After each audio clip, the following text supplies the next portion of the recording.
ವ್ಯಾಪ್ತಿಯಲ್ಲಿ ಬರುವ ಮಿಲ್ಲತ್ ನಗರದಲ್ಲಿ ನಿನ್ನೆ ರಾತ್ರಿ ಒಂದು ಕೊಲೆ ನಡೆದಿದೆ. ಇಲ್ಲಿ ಕೊಲೆಯಲ್ಲಿ ಸಾಜಿದ್ ಅನ್ನೋನು ಅವನ ಅಣ್ಣನಾದ ಸಲ್ಮಾನ್ ಅವನಿಗೆ ಒಂದು ಮಚ್ಚಿನಲ್ಲಿ ತಲೆಗೆ ಹೊಡೆದು ಅವನ ಹತ್ಯೆಯನ್ನು ಮಾಡಿದ್ದಾನೆ. ಇವರು ಇಬ್ಬರು ಟೋಟಲಿ 3 ಜನ ಬ್ರದರ್ಸ್ ಇದ್ದರು. ಅದರಲ್ಲಿ ಈ ಸಲ್ಮಾನ್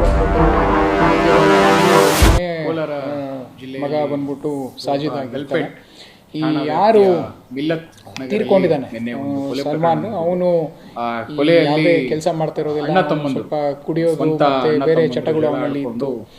ಪದೇ ಪದೇ ಮನೆಯಲ್ಲಿ ಬಂದು ಜಗಳ ಮಾಡುವುದು, ಅವ್ರ ತಾಯಿಗೆ ಹೊಡಿಯೋದು ಮಾಡ್ತಾ ಇದ್ದ. ಕೊಡು, ಯಾಕಂದ್ರೆ ಕೆಲಸ ಮಾಡ್ತಿರ್ಲಿದ್ರಿಂದ ಅವನು ಇಲ್ಲಿ ಪದೇ ಪದೇ ದುಡ್ಡಿಸ್ಕೊಂಡು ಕುಡಿಯೋದಕ್ಕೆ ಇತರ ಚಟುವಟಿಕೆಗಳಿಗೆ ಅವ್ರು ಕಿರಿಕಿರಿ ಮಾಡ್ತಾ ಇದ್ದ. ಅದನ್ನ ಕುಡ್ಕೊಂಡು ಮನೆಗೆ ಬಂದು ಸಹಿಸಲಾರ್ದಲೆ ಅವ್ರ ತಾಯಿ ನಿನ್ನೆ ರಾತ್ರಿ ಕೂಡ ತಾಯಿಗೆ ಅವನು ಅದನ್ನ ಬೈದು ಹಲವಾರು ಬಾರಿ ಏಟನ್ನ ಹೊಡೆದು ಇದನ್ನ ಯಾವಾಗ ತಾಯಿ ಮತ್ತೊಬ್ಬ ಮಗ ಸಾಜಿದ್ಗೆ ಹೇಳ್ತಾರೆ, ಸಾಜಿದ್ ಅವನು ಬಂದು ಇವನ್ಗೆ ಮನೆ ಇದ್ದಂತಹ ಒಂದು ಮಚ್ಚನ್ನು ತಗೊಂಡು ತಲೆಗೆ ಹೊಡೆದು ಅವನ್ನ ಮರ್ಡರ್ ಮಾಡ್ತಾನೆ.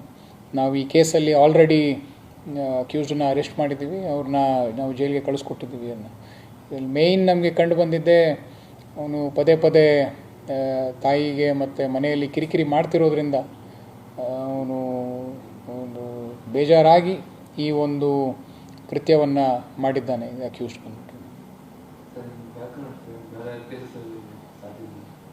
ಸಾಜಿದ್ದು ಅವನಿಗೆ ಸಲ್ಮಾನ್ ಮೇಲೆ ಸಾಜಿದ್ ಮೇಲೆ ಹಳೆ ಕೇಸ್ ಇದ್ದಿದ್ದು.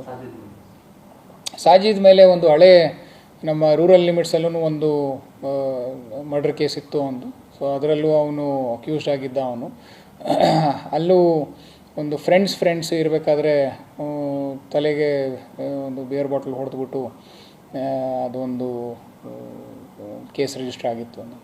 ಆ ಕೇಸು PTಯಲ್ಲಿ ಕರೆಂಟ್ಲಿ ಕೋರ್ಟಲ್ಲಿ ನಡೀತಾ ಇದೆ.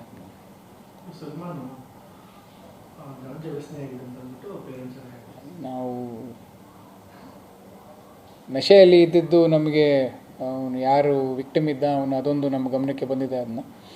ಅದರಿಂದನೇ ಅವ್ರು ಬಂದು ತಾಯಿಗೆಲ್ಲ ಅವನು ಹೊಡೆ ಮಾಡಿರೋದು ನಮಗೆ ಗೊತ್ತಾಗಿದೆ. ಓಕೆನಾ? ಮತ್ತೆ ಬೇರೆ ಏನಾದರೂ ವ್ಯಾಪ್ತಿಯಲ್ಲಿ ಬರುವ ಮಿಲ್ಲತ್ ನಗರದಲ್ಲಿ ನಿನ್ನೆ ರಾತ್ರಿ ಒಂದು ಕೊಲೆ ನಡೆದಿದೆ. ಇಲ್ಲಿ ಕೊಲೆಯಲ್ಲಿ ಸಾಜಿದ್ ಅನ್ನೋನು ಅವನ ಅಣ್ಣನಾದ ಸಲ್ಮಾನ್ ಅವನಿಗೆ ಮಚ್ಚಿನಲ್ಲಿ ತಲೆಗೆ ಹೊಡೆದು ಹತ್ಯೆಯನ್ನು ಮಾಡಿದ್ದಾನೆ. ಇವರು ಇಬ್ಬರು 3 ಜನ ಬ್ರದರ್ಸ್. ಅದರಲ್ಲಿ ಈ ಸಲ್ಮಾನ್ ಬಂದ್ಬಿಟ್ಟು ಮಧ್ಯದವನಾಗಿದ್ದು, ಕೊನೆ ಮಗ ಬಂದ್ಬಿಟ್ಟು ಸಾಜಿದ್ ಆಗಿರ್ತಾನೆ. ಈ ಯಾರು ತೀರ್ಕೊಂಡಿದ್ದಾನೆ ಸಲ್ಮಾನ್, ಅವನು ಈ ಯಾವುದೇ ಕೆಲಸ ಮಾಡ್ತಾ ಇರೋದಿಲ್ಲ, ಅವನು ಸ್ವಲ್ಪ ಕುಡಿಯೋದು ಮತ್ತು ಬೇರೆ ಚಟಗಳು ಅವನಲ್ಲಿ ಇತ್ತು.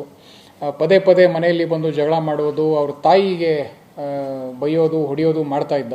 ಕಾಸು ಕೊಡು, ಯಾಕಂದ್ರೆ ಕೆಲಸ ಮಾಡ್ತಿರ್ಲಿದ್ರಿಂದ ಅವನು ಈ ಪದೇ ಪದೇ ತಾಯಿ